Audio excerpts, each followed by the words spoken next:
تمرقوا وتغدوا. أو وقع معنا يوم يوم دمح.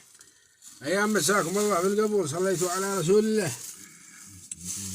عاونا لا اشتغلنا يعني لا ذياهم وقت، ولا رعونا في ذياهم عشوة هي البرد وهي تغدى. وبعدين بالدكي معودي موجود. ام شغل في مادي رعوه لا ذياهم وقت، ما فيهم شموس، ما حد يقدر يشتغل. شغل مادي رعوه للساعة 12، وبعد هذا الا غدا ومدكه، وبعدها غدا ومدكه للعصر. وبعدين بالقوم باخذ النازيد محرفين. دا ما تبرد والله ما انت بتقوم، الله معك. ما انا على ايش بتقوم انت؟ على ما عاد يجي دحقه.